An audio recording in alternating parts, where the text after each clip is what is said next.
மகா உன்னதங்களில் விட்டிருந்து மணமக்களை கண்ணோக்கி பார்க்கிற அன்புள்ள ஆண்டவரே, மீண்டும் உம்முடைய பரிசுத்த நாமத்திற்கு கொடான கொடி ஸ்தோத்திரங்களை ஏறெடுத்து தேவ சமூகத்தில் வந்திருக்கிற எங்கள் ஒவ்வொருவரோடும் உம்முடைய கிருபை இருந்து பாதுகாக்க தயவு காட்டினீர். நன்றி ஆண்டவரே. இந்த நாளின் விடியலை காண்பதற்கு எங்களுக்கு கிருபை கொடுத்தீர். ஆசீர்வாதமான இந்த ஆயத்த நாளின் காலை பொழுதிலே நீர் எங்களுடைய கண்களை திறந்ததற்காக ஸ்தோத்திரம்.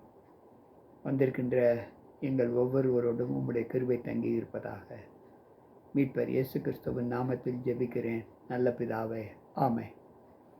அன்பு பிள்ளைகளே, கர்த்தருடைய வார்த்தைகளை கேட்பதற்கு தேவ சமூகத்தில் வந்திருக்கிற உங்கள் அனைவருக்கும் இந்த ஆயத்த நாளின் வெள்ளிக்கிழமையின் காலையின் வாழ்த்துக்களை தெரிவித்துக் கொள்கிறேன். கர்த்தர் நம்மோடு இருப்பாராக.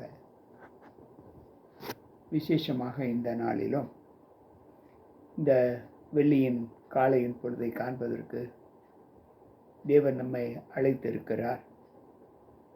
அவர் அழைத்த இந்த நாளின் நோக்கம், நாம்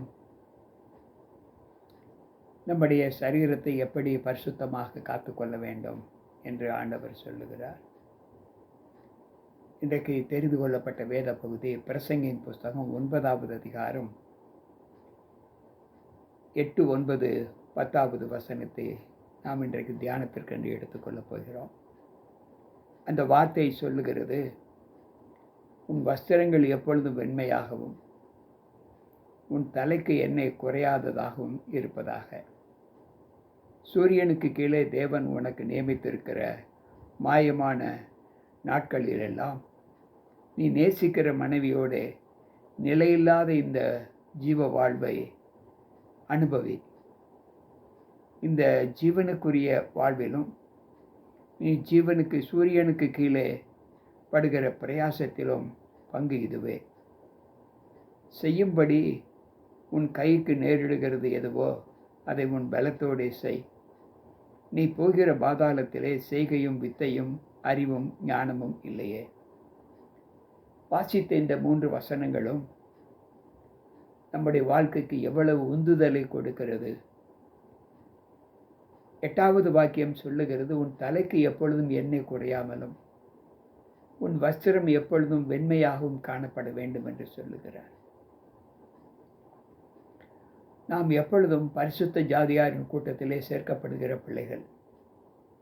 அவர் பரிசுத்தராய் இருக்கிறது போல நாமும் பரிசுத்தராய் இருக்க வேண்டும் என்றுதான் அவர் நம்மை அழைத்திருக்கிறார்.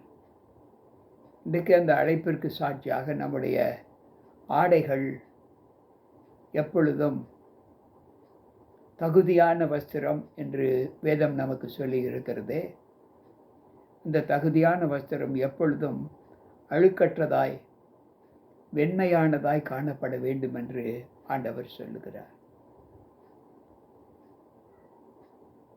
தமிழில் ஒரு பழமொழி இருக்கிறது, ஆள் பாதி ஆடை பாதி என்று சொல்லுவார்கள். அதற்காக ஒரு மனிதன் வஸ்திரம் உடுக்கும்போது அந்த வஸ்திரம் அவனுடைய சரீரத்தின் அங்கங்களை எதை ஆண்டவர் வெளிப்படுத்தக்கூடாது என்று காண்பிக்கிறாரோ, எந்த நோக்கத்தோடு மனிதனுக்கு ஆண்டவர் ஆணுக்கும் பெண்ணுக்கும் வஸ்திரம் கொடுத்தாரோ அதை நாம் காத்து கொள்ள வேண்டும் என்று ஆண்டவர் விரும்புகிறார். அது அழுக்கற்ற நிலையில் நம்முடைய உடைகள் காணப்படக்கூடாது. அழுக்கு என்றால் ஆவிக்குரிய வாழ்க்கையில் பாவத்தை குறிக்கிறது. வெண்மை என்றால் பரிசுத்தத்தை குறிக்கிறது. நம்முடைய வாழ்க்கையில் கிறிஸ்துவை ஏற்றுக்கொண்ட நாம் பரிசுத்தமாக வாழ வேண்டும், பாவமற்ற ஒரு வாழ்க்கையை வாழ வேண்டும். உலக ரீதியாக அழுக்கு என்று சொல்லும்போது தூசு படிந்த ஒரு ஆடை, அதை நாம் ஒவ்வொரு நாளும் அதை நாம் சுத்தம் செய்து துவைத்து உடுக்க வேண்டும்.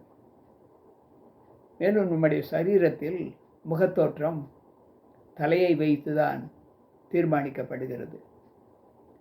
தலையில் எண்ணெய் இல்லாத ஒருவனுடைய தோற்றம் முகவாடலாக இருக்கும். உன் முகத்துக்கு எண்ணெய் பூசி என்று ஆண்டவர் சொல்லுகிறார். இன்றைக்கு முகத்துக்கு எண்ணெய் பூசு பழக்கம் இன்றைய மக்கள் மத்தியில் 98% இல்லை. தலைக்கே எண்ணெய் தேய்க்கவில்லை என்றால் முகத்திற்கு எப்படி எண்ணெய் தேய்ப்பார்கள்? அன்பு பிள்ளைகளே, அக்காலத்தில் வாழ்ந்த பிள்ளைகள் 100 ஆண்டு, 115 ஆண்டு, 120 ஆண்டு ஒரு சுருக்கமில்லாத முகத்தோற்றத்தை பெற்றார்கள். தலைமுடிகள் அவர்களுக்கு வெண்மை நிறம் ஆவதற்கு காலங்கள் அதிகமாய் கடந்து சென்றன. முதியோருக்குத்தான் நரை வந்ததாக வேதம் சொல்லுகிறது. அந்த முதியோர் என்றாலே முதியோருக்கு மகிமை அவருடைய நரை என்று ஞானி நமக்கு சொல்லி இருக்கிறார். அப்படி என்றால் இன்றைக்கு நரை என்பது நாம் எதிர்பார்க்காத ஒரு வயசில் கூட நரை வந்து விடுவதை நாம் பார்க்கிறோம். அதற்கு ஒரு காரணம், அதாவது தாது பொருள்கள், அதாவது நம்முடைய குறைவுகள், விட்டமின் நாம் உபயோகிக்கின்ற நம்முடைய சரீர உணவு பழக்கங்கள், உண்ணுகிற சரியான ஆகாரம் இல்லாமை அந்த தலையை நரைப்பதற்கு ஒரு காரணமாக இருக்கிறது. அதில் முக்கிய காரணம் எண்ணெய் தேய்க்காமல் இருப்பது. இன்றைக்கு எண்ணெய் தேய்த்து கொள்வதில் எத்தனை வாலிபர்களும் பெண்களும் விரும்புகிறார்கள்? யோசித்து பார்ப்போம். ஒரு முகத்தோற்றம் தலையை வைத்து தலையில் எண்ணெய் தேய்த்திருந்தால் அந்த முகத்தோற்றம் பார்வைக்கு நன்றாக இருக்கும், சோர்வு காணப்படாது. ஆண்டவர் அதைத்தான் சொல்லுகிறார். 104வது சங்கீதத்தை நாம் வாசிப்போம் என்றால் அங்கு 15வது வசனம் ஆண்டவர் சொல்லுகிற வார்த்தை என்ன என்றால், மனுஷனுடைய இருதயத்தை மகிழ்ச்சியாக்கும், திராட்சை ரசத்தையும் அவனுக்கு முகக்கலையை உண்டு பண்ணும், எண்ணெயையும் மனுஷனுடைய இருதயத்தை ஆதரிக்கும், ஆகாரத்தையும் விளைவிக்கும் என்று சொல்லுகிறார். எண்ணெய் ஒரு மனிதனுடைய இருதயத்தை விளைவிக்கும், ஆகாரத்தை அவனுக்கு கொடுக்கும், முகத்தோற்றத்தை பிரதிபலிக்கும் என்று வேதம் சொல்லுகிறது. அடுத்து 9வது வசனத்தில் ஆண்டவர் சொல்லுகிறார், சூரியனுக்கு கீழே தேவன் உனக்கு நியமித்த காலங்கள், அந்த காலம் மாயையான காலம், நிச்சயமில்லாத ஒரு காலம், எப்பொழுது இது நேரிடும் என்பது அறியக்கூடாத ஒரு காலம்.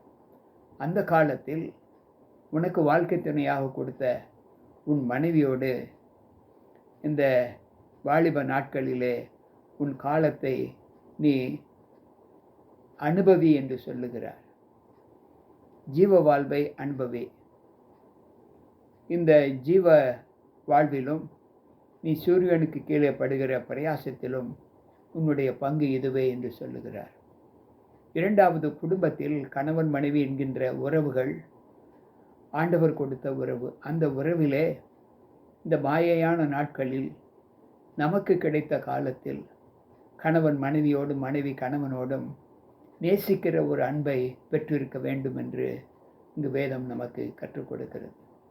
பிரச்சனையற்ற சங்கீதக்காரர்கள் சொல்லும்போது 122வது சங்கீதம் 7வது வசனத்தில், உன் அலங்கத்திற்குள்ளே சந்தோஷமும் உன் அரண்மனைக்குள்ளே சுகமும் இருப்பதாக என்று சொல்லுகிறார். இதை நான் விரும்பினபடியால் என்னாலும் நான் இங்கே வாசம் பண்ணுவேன் என்று 132வது சங்கீதம் 14வது வசனத்தில் ஆண்டவர் சொல்லுகிறார். நம்முடைய வீடு தேவன் வாழ்கிற வீடாக இருக்க வேண்டும். அதற்கு காரணர் யார் என்றால் மனைவியும் கணவனும் தான். அன்பு பிள்ளைகளே, எனவே ஆண்டவர் சொல்லுகிறார், நீ உனக்கு வாழ்க்கை துணையாக கொடுத்த நீ நேசிக்கிற மனைவியோடு இந்த நிலையில்லாத இந்த பூமியின் வாழ்க்கையை நீ அனுபவி என்று அவர் சொல்லுகிறார். அடுத்து 3வதாக அவர் சொல்லுகிறார், செய்யும்படி உன் கைக்கு நேரிடுவது எதுவோ அதை தாமதமின்றி நீ செய், அதை உன் பலத்தோடு செய். ஏனென்றால் நீ நிலையில்லாத லோகத்தில் வாழ்ந்து கொண்டிருக்கிறாய். நீ எப்பொழுது உன்னுடைய சரீரத்தை மண்ணுக்கு ஒப்பு கொடுப்பாய் என்று உனக்கு தெரியாது. எனவே நீ இந்த மரித்ததற்கு பின்பு அங்கே உனக்கு அறிவும் ஞானமும் இருக்காது. எனவே நீ செய்கிறது எதுவோ அதை உனக்கு இருக்கிற பலத்தோடு செய் என்று இங்கு ஆண்டவர் கற்றுக் கொடுக்கிறார். அன்பு பிள்ளைகளே, இன்றைக்கு நம்முடைய வாழ்க்கையில் நாம் என்ன செய்து கொண்டிருக்கிறோம்? இதை குறித்து அங்கு என்னாகம புஸ்தகத்தில் அங்கு மோசே சொல்லுகிற ஒரு வார்த்தையை நாம் இன்றைக்கு தியானிக்கப் போகிறோம். என்னாகம புஸ்தகம் 13வது அதிகாரம் அங்கு 30வது வசனத்திலே இங்கு ஆண்டவர் சொல்லுகிற வார்த்தை, காலேப் மோசேக்கு முன்பாக ஜனங்களை அமர்த்தி, நாம் உடனே போய் அதை சுதந்திரித்துக் கொள்வோம், நாம் அதை எளிதாய் ஜெயித்து கொள்ளலாம் என்றான். அன்பு பிள்ளைகளே, தாமதம் செய்ய வேண்டாம். எந்த காரியத்திலும் நாம் தேவனுக்கு முன்பாக நிற்கிற அந்த காலத்திலே, நாம் ஆண்டவரோடு இசைந்திருக்கிற அந்த காலத்தின் மகிமையை நாம் பார்க்கும்போது, நாம் எதை செய்தாலும் அதை தாமதமின்றி தேவ சமூகத்தில் செய்ய வேண்டும் என்று அங்கு ஆண்டவர் சொல்லுகிறார். எந்த காரியத்தை செய்தாலும் அதற்கு கால நேரம் பார்க்காமல் தாமதிக்கக்கூடாது என்று சொல்லுகிறார். மேலும் அவர் சொல்லுகிற காரியம் 1 நாளாகம புஸ்தகம் 22வது அதிகாரம் 19வது வசனம், இப்பொழுது நீங்கள் உங்கள் இருதயத்தையும் உங்கள் ஆத்துமாவையும் உங்கள் தேவனாகிய கர்த்தரை தேடுகிறதற்கு நேராக்கி, கர்த்தருடைய உடன்படிக்கை பெட்டியையும் தேவனுடைய பரிசுத்த பணிமுட்டுகளையும் கர்த்தருடைய நாமத்திற்கு கட்டப்படும் அந்த ஆலயத்திற்கும் கொண்டு போகும்படிக்கு நீங்கள் எழும்பி தேவனாகிய கர்த்தரின் பரிசுத்த ஸ்தலத்தை கட்டுங்கள் என்று சொல்லுகிறார். அன்பு பிள்ளைகளே, தேவ சமூகத்தில் நாம் கேட்டுக்கொள்ளுகிற அந்த காரியத்தின் பலன்கள் நம்மை எப்படி பலப்படுத்துகிறது என்பதை யோசித்து பார்ப்போம். மேலும் அதே நாளாகம புஸ்தகம் 1 நாளாகம புஸ்தகம் 28வது அதிகாரம் 20வது வசனம் இப்படி சொல்லுகிறது, தாவீது தன் குமாரனாகிய சாலமோனை நோக்கி, நீ பலங்கொண்டு தைரியமாயிரு, இதை நடத்தி நீ பயப்படாமலும் கலங்காமலும் உன் தேவனாகிய கர்த்தர் என்னும் என் தேவன் உன்னோட இருப்பார். கர்த்தருடைய ஆலயத்தை கட்டுவதற்கு அடுத்த சகல கிரியைகளையும் நீ முடித்து தீரும் மட்டும் அவர் உன்னை விட்டு விலகவும் மாட்டார், உன்னை கைவிடவும் மாட்டார். உனக்கு இருக்கிற பலத்தோடு செய் என்றால், நீ எதை தீர்மானிக்கிறாயோ அதை நீ தாமதமின்றி செய் என்று சொல்லுகிறார். அதற்கு தேவன் உனக்கு உடன் இருப்பார், உன்னை கைவிட மாட்டார், உன்னை விட்டு விலகவும் மாட்டார் என்று சொல்லுகிறார்.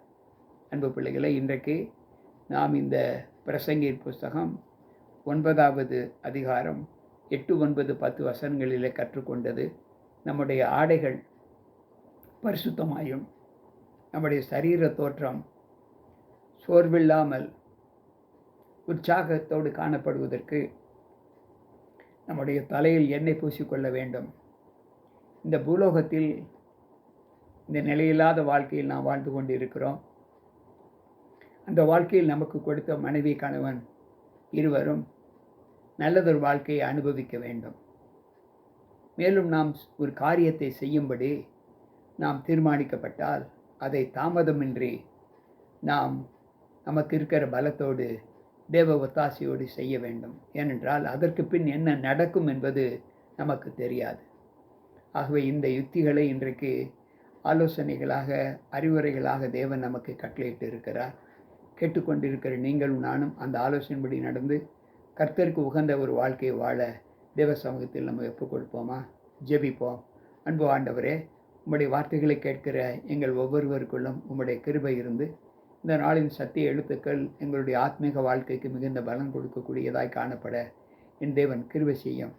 கேட்ட உம்முடைய இந்த சத்திய எழுத்துக்கள் நாங்கள் எப்பொழுதும் பரிசுத்தமாய் வாழ்வதற்கு எங்களுடைய வாழ்க்கை உம்முடைய கருத்தில் ஒப்புக் கொடுக்கிறோம். எங்களுக்கு கொடுக்கப்பட்ட ஆண்டவர் இந்த சரீரம் பரிசுத்தமாயும், எங்களுக்கு கொடுக்கப்பட்ட குடும்பம் பரிசுத்தமாயும் சமாதானமாயும், நாங்கள் செய்ய போகிற சகல பணிகளும் எங்களுடைய பலத்தினால் உம்முடைய ஒத்தாசையை கொண்டு செய்வதற்கான ஆசீர்வாதத்தையும் எங்களுக்கு தாரும்.